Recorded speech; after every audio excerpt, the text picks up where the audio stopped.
और मित्रों, हमारे पुरानी पीढ़ी के लोग अपने जीवन में 100 दीपावली देख पाते थे, अर्थात 100 साल तक जी लेते थे। लेकिन आज के जमाने में 60 या 70 साल का जीवन भी अधिक माना जाता है, और उसमें भी जो लोग अच्छे होते हैं तो और भी कम उम्र में ही इस दुनिया को छोड़कर मृत्यु को प्राप्त कर लेते हैं। आपने लोगों को कहते सुना होगा कि भगवान अच्छे लोगों को जल्दी बुला लेते हैं। लेकिन क्या आपको पता है कि ऐसा क्यों होता है?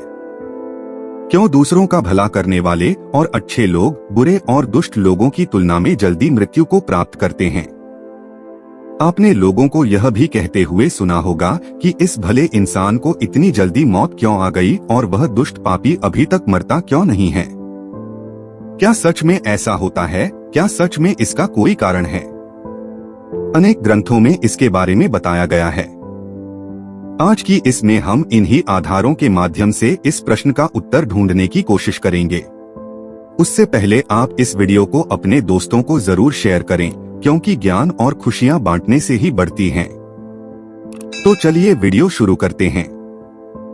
जातस्य ही ध्रुवो मृत्युः, गीता में भगवान कहते हैं कि जिस व्यक्ति ने जन्म लिया है उसका मृत्यु अवश्य ही होगा। और हमारे सनातन धर्म में माना जाता है कि किसी व्यक्ति के जन्म से पहले ही यह तय हो जाता है कि उसका जन्म कहाँ होगा, उसके माता पिता कौन होंगे, उसका विवाह किसके साथ होगा।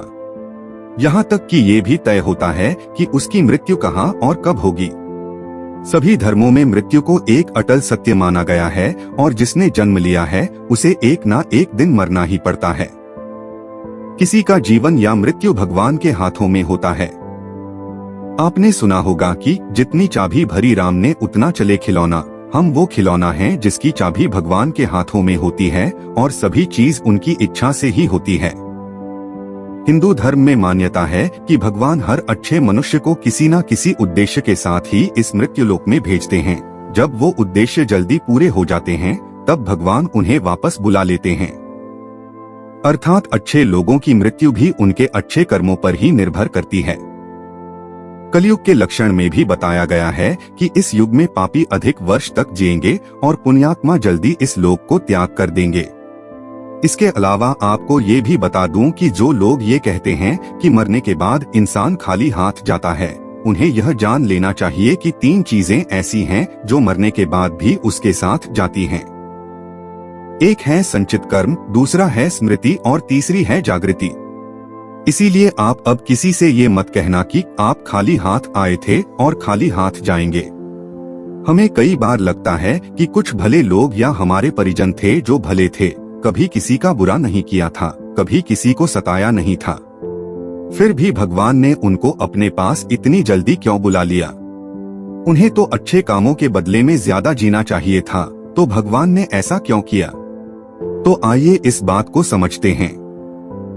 आपने कई प्राचीन कथाओं में सुना होगा कि जब कोई ऋषि मुनि या भगवान किसी अप्सरा या देवता पर क्रोधित होते थे तो उसे सजा के तौर पर पृथ्वीलोक यानी मृत्यु लोक में जन्म लेने का श्राप देते थे।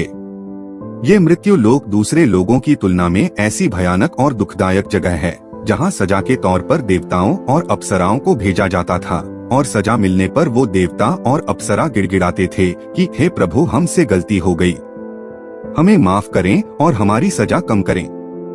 यह मृत्यु लोक समस्त ब्रह्मांड में ना तो अच्छी जगह है और ना ही बुरी जगह है। आप इसे कर्मभूमि भी कह सकते हैं, और कर्मों के हिसाब से ही आपकी आगे की यात्रा तय होती है। जब हम जन्म लेकर यहाँ आते हैं तो हमें इस मृत्युलोक की माया जाल और मोह माया घेर लेती है, और हमें यह मृत्युलोक अच्छा लगने लगता है। हमें इस मृत्युलोक और यहाँ रहने वाले लोगों से मोह हो जाता है। हम इस मृत्युलोक को छोड़कर नहीं जाना चाहते हैं, और हमारा कोई साथी इस लोक को छोड़कर चला जाता है तो भी हमें दुख होता है। जब किसी इंसान की मौत होती है तो वह जीवात्मा यमराज के वहां जाती है, और वहां उसके कर्मों का लेखा जोखा होता है। उसमें देखा जाता है कि उस जीवात्मा ने अच्छे कर्म किए हैं या बुरे कर्म किए हैं। अगर किसी जीवात्मा ने मृत्यु लोक में बहुत बुरे कर्म किए हैं, बहुत ज्यादा लोगों को सताया है, लूटा है, दुख पहुंचाया है, तो उसे दूसरे जन्म में उन सभी के साथ हिसाब चुकता करना पड़ता है, और उसी कारण उस जीवात्मा को लंबा जीवन काल मिलता है। यदि जीवात्मा ने अच्छे कर्म किए हैं तो उसे अगले जन्म में कम सांसें दी जाती है। कई लोग कहते हैं कि अच्छे काम करने वाले को लंबा जीवन देना चाहिए और बुरे काम करने वालों को कम जीवन देना चाहिए। लेकिन भगवान ने जो व्यवस्था बनाई है वह सही और उत्तम है, क्योंकि इस मृत्युलोक में रहना और जीवन व्यतीत करना हमारा लक्ष्य नहीं है। हम जीवात्माओं का अंतिम लक्ष्य तो परम पवित्र बनकर मोक्ष प्राप्त करना है और परमेश्वर का सानिध्य प्राप्त करना है। हर एक जन्म के साथ हमें अवसर मिलता है कि हम अपनी चेतना के स्तर को अच्छे काम करके ऊपर उठाएं, क्योंकि हम बुरे काम करते हैं तो हमारी चेतना का स्तर नीचे जाता है और हमें हजारों और कई बार तो करोड़ों सालों तक इस मृत्युलोक में दुखों को झेलना पड़ता है।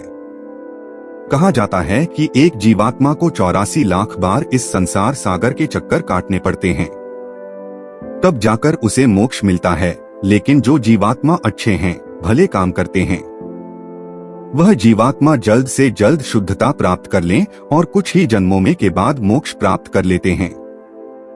इसीलिए परमात्मा उनका जीवन काल कम रखता है, ताकि वह जीवात्मा इस मृत्युलोक के कष्टों को कम सहन करें और परम धाम में जाकर परम शांति और परम आनंद को प्राप्त करें।